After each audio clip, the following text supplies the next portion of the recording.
माझं नाव योगीराज ज्ञानेश्वर धोत्रे. मी राहणार गडचिरोली आहे. माझा नीटचा स्कोर 605 आहे आणि मी ललित ट्युटोरियल्सचा स्टुडंट आहे. माझा फर्स्ट राऊंडमध्ये नंबर लागला आहे GMC नागपूर. ट्युशन्स मला अकोल्यात करायचा एवढं निश्चय करून आलो होतो, ललितमध्ये करायचं नाही. मग माझे मावशींनी मला सांगितलं की ललित सध्या अकोल्यामध्ये बेस्ट आहे. तर मग मी आलो इथं, एंट्रन्स एक्झाम दिली. मग त्याच्यामध्ये बस सिलेक्शन झालं आणि मग मी चेक केलं की इन्स्टिट्यूट कसं आहे, टीचिंग कशी आहे, स्टुडंटला भेटलो. तर मग त्याच्यामधून मला कळलं की नाही, ललित खरंच बेस्ट आहे. नीटमध्ये सर्व समजतात फिजिक्स हार्ड आहे, पण आम्हाला शिकवणारे काळपांडे सर होते. तर फिजिक्स माझा हळूहळू फेवरेट सब्जेक्ट बनला होता. तर मी जेवढा टाईम स्पेंड बायोलॉजी केमिस्ट्रीवर करत होतो त्याच्यापेक्षा थोडा जास्त फिजिक्सवर गेला. म्हणजे सर त्यांच्या आपल्या लुकमधून सरांना समजायचं की नाही, तुला हा टॉपिक नाही समजला तू रिपीट कर. फॅकल्टी सर्व फ्रेंडली आहे. म्हणजे तुम्हाला कुठलाही डाऊट आला, कधीही डाऊट आला, कधीही तुम्हाला रात्री 10:30 वाजता 11 वाजता डाऊट आला, तुम्ही सरांना येऊन भेटू शकता, तुम्ही डाऊट आपला विचारू शकता.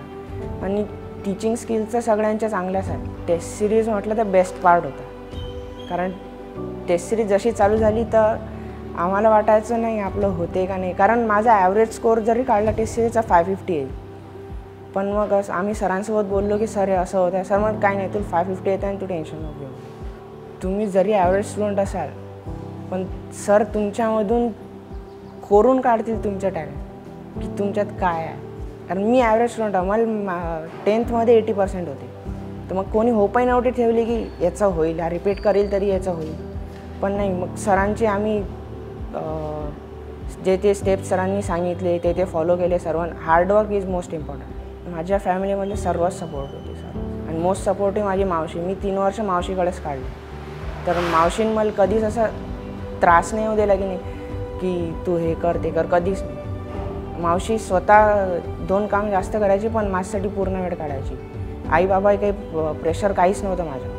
अभ्यासाची पद्धत तर सुरुवातीला त्रास होता, पण माझी एक मी फॉलो केली आहे ते कन्सिस्टन्सीवाली आहे. म्हणजे मी एक बुक बनवली होती, त्याच्यामध्ये माझा डेली टाईम टेबल असायचं डेली. तर कमीत कमी आता 3 वर्ष होते तर 900 दिवसांचा माझा रोजचा टाईम टेबल लिहिलेला आहे त्याच्यात. पण तो फॉलो करायचा म्हणजे 100% नाही होत सर्वांकडून, पण तो मधात सोडा नाही लागत. मी आधी सांगितलं आहे मुलांना, पण तो फॉलो करणं थोडा कठीण आहे. पण ते कन्सिस्टन्सी जर येऊन गेली तुमच्यात तर तो सुटत नाही कधीच.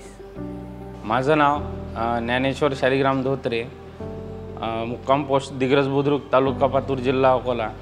माझी सर्व्हिस जी आहे ही गडचिरोली जिल्ह्यामध्ये आहे, महसूल विभाग. आणि योगीराज ज्ञानेश्वर धोत्रे हा माझा मुलगा.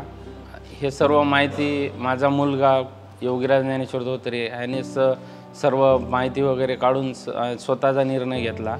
आणि त्याचं सर्व जे अभ्यासाचं संगोपन वगैरे सर्व जे आहे ही मावशी आणि माझी साडेभाऊ लिप्ते साहेब यांच्याकडेच होता. ते इथलं सर्वप्रथम शिस्त ही खूप चांगल्या प्रकारची आहे आणि वेळोवेळी सरांचं मार्गदर्शन. तर याच्याबद्दल खूप त्यांचं प्रत्येक याला सरांचं विद्यार्थ्यांकडे लक्ष राहते आणि त्या प्रकारेच विद्यार्थी फॉलो करतात.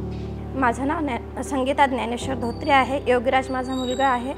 योगीराज लहानपणी खूप चिडचिडा होता, पण जसा जसा तो मोठा होत गेला खूप शांत झाला. म्हणजे आमची अपेक्षा नव्हती तो एवढा शांत झाला.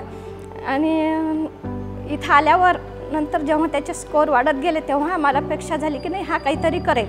म्हणजे आमच्या घरातलं प्रत्येकजण म्हणते की आमचं कोणाचं तरी स्वप्न होतं डॉक्टर व्हायचं, ते तू साकार केलंस. आमचं जेवढा धोत्रे परिवार आहे खूप मोठा परिवार आहे आमचा, पण त्यातला हा प्रथम डॉक्टर आहे. त्याची मावशी सांगते त्याला खूप भरपूर प्रयत्न केले, पण तेवढेच प्रयत्न त्याच्या मावशीनेही केले.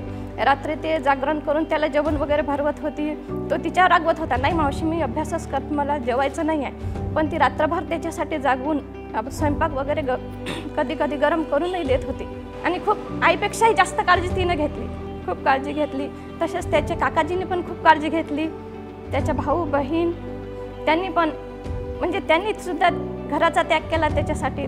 माझं नाव प्रिया दत्तात्रय लिप्ते. मी इन्फोसिसमध्ये सिस्टीम इंजिनियर म्हणून काम करते. मी योगीराजची मावस बहीण आहे. जेव्हा ललितला ॲडमिशन घेतली होती त्यांनी, तेव्हा असं म्हणजे आमच्या इथे कोणी डॉक्टर झालेलं नाही आहे ना आधी, तर मग कोणाला त्याच्यावरती विश्वासच नव्हता की हा काहीतरी करेल म्हणून. पण मग जसे जसे दिवस जायला लागले तसं तसं मग त्यांनी त्याच्या अभ्यासाची स्पीड वाढवली. आमच्या इथे माझ्या मामांची डेथ वगैरे झाली होती, तर मग तेव्हा असं वाटलं होतं की काय माहिती होईल नाही होईल, जास्त लोड घेऊ नकोस, आपण अजून एक वेळ रिपीट करू, जर गरज पडली तर तेव्हा तो बोलला होता, ताई नाही पडणार गरज, तू काळजी नको करू.